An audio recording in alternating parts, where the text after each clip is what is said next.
இன்னைக்கு காலையில் வேலைக்கு போன இடத்துல வந்து அதாவது வேலைக்கு போயிட்டு நாங்கள் எல்லாம் பெயிண்ட் எல்லாம் ஒயிட்டு அடிச்சுட்டு அப்புறம் கலர் மிக்ஸ் பண்ணதுக்காண்டி கலர் பார்க்கும் ரெட் கலரை கொடுத்து விட்ருக்காங்க பெயிண்ட்டு கடையில்.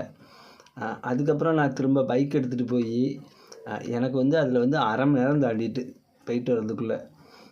இப்போ நம்ம ஒரு பெயிண்ட் வாங்க போகிறோன்னு வச்சுக்கோங்களேன், பெயிண்டாக இருந்தாலும் சரி, எமர்சனாக இருந்தாலும் சரி, என்னதாக இருந்தாலும் சரி, நம்ம ஒயிட்டில் சேர்க்கும்போது அந்த கலர் வந்து கரெக்டாக பார்த்து நம்ம தான் வாங்கிட்டு வருவோம். ஆனால் கடையில் வேலை பார்க்குறவங்க கலரை மாற்றிடுவாங்க. நான் கேட்டது மெஜந்தா கலர் தான் நான் கேட்டேன், சரியா? அவங்க கொடுத்துருக்கிறது ரெட்டு.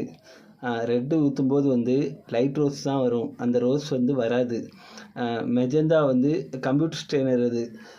அதை வந்து நம்ம அதில் சேர்க்கும்போது தான் தாமரைக்குள்ள ரோஸ் வரும்.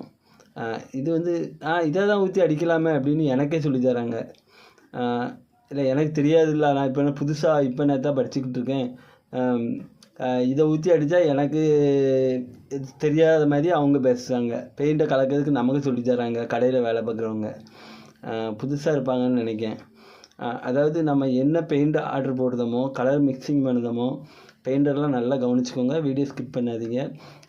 அங்கே வச்சே கடையில் வச்சே பார்த்து வாங்கிட்டு வந்துடுங்க.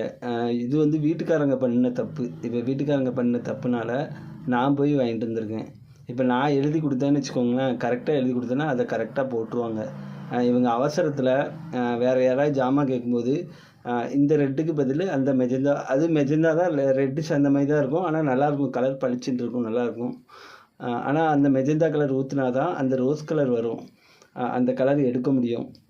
தப்பு பண்ணிட்டாங்க கடைக்காரங்க. இந்த மாதிரி தப்பு வராத அளவுக்கு பெயிண்டர் கொஞ்சம் பார்த்து கவனித்து வாங்கிக்கோங்க, சரியா? நன்றி.